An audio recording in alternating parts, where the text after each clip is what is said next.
saya Nurul Wulandari, semester 6 dari Institut Agama Islam Al-Qadiri Jember.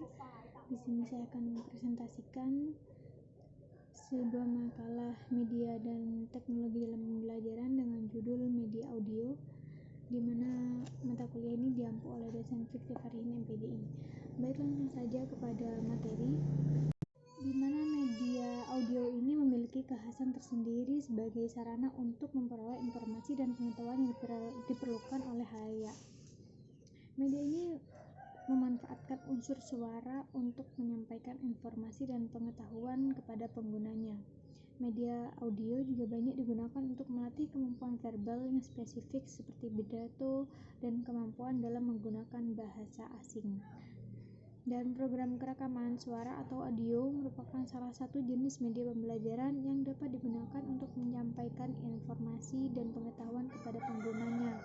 Sesuai dengan karakteristiknya, penggunaan program audio dalam aktivitas belajar sangat tepat untuk digunakan dalam melatih pemahaman terhadap informasi dan pengetahuan yang disampaikan melalui unsur suara.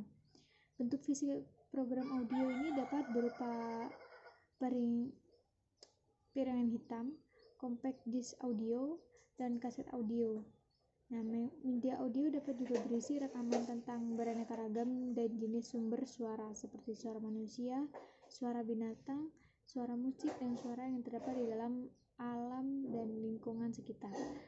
Dan ragam dan jenis suara tersebut dapat digunakan untuk memperoleh dan mempelajari informasi dan pengetahuan sesuai dengan keperluannya. Media audio ini juga dapat digunakan untuk berbagai keperluan yang berkaitan dengan kegiatan komunikasi, informasi, dan ilmu pengetahuan, seperti mendokumentasikan pidato seseorang pemimpin atau ahli. Yang kedua, merekam diskusi panel tentang suatu topik atau bahasan dalam seminar. Yang ketiga, menyajikan rangkuman informasi dan pengetahuan secara verbal. Yang keempat, merekam hasil wawancara. Yang kelima, menjelaskan secara verbal prosedur untuk mengerjakan suatu kegiatan. Dan yang terakhir yaitu melatih keterampilan seseorang dalam memahami informasi yang disampaikan melalui kata-kata. Heini Pikaka pada tahun 1990 mengemukakan beberapa keuntungan yang dapat diperoleh pemirsa dalam menggunakan media audio, di mana diantaranya media audio ini relatif murah. Dan yang kedua yaitu fleksibel dan mudah digunakan. Yang ketiga, bersifat portable. Media audio juga memiliki karakteristik lain yang bersifat ringkas dan mudah dibawa atau portable. Selain memiliki karakteristik yang menguntungkan bagi penggunanya, media juga memiliki beberapa keterbatasan, yang diantaranya itu fixed pace. Yang kedua, komunikasi satu arah. Yang ketiga, efektif dan menjelaskan informasi dan pengetahuan tertentu secara verbal. Yang keempat yaitu memerlukan tempat penyimpanan khusus, di mana pesan dan informasi ini disampaikan dalam kecepatan dan urutan yang tetap.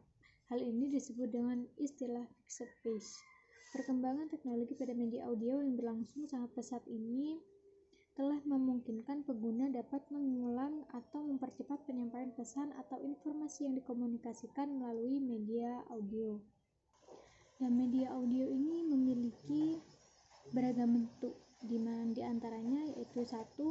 Piringan hitam, yang kedua pita open reel, yang ketiga kaset audio, yang keempat compact disc atau CD audio. Di setiap ragam media audio ini mereka memiliki kelebihan dan keterbatasan untuk digunakan dalam belajar, memperoleh informasi dan pengetahuan. Langkah-langkah produksi dan pengembangan program audio pada umumnya terdiri dari beberapa tahap, yaitu menentukan ide berupa informasi dan pengetahuan yang akan disampaikan atau dikomunikasikan melalui program audio. Yang kedua, menulis kerangka program. Yang ketiga, menulis naskah. Yang keempat, menelaah naskah. Yang kelima, merevisi naskah. Yang keenam, melakukan finalisasi naskah. Yang ketujuh, melakukan produksi atau rekaman. Yang delapan, menelaah program hasil rekaman. Dan yang kesembilan yaitu finalisasi hasil rekaman suara. Sekian presentasi dari saya. Wassalamualaikum warahmatullahi wabarakatuh.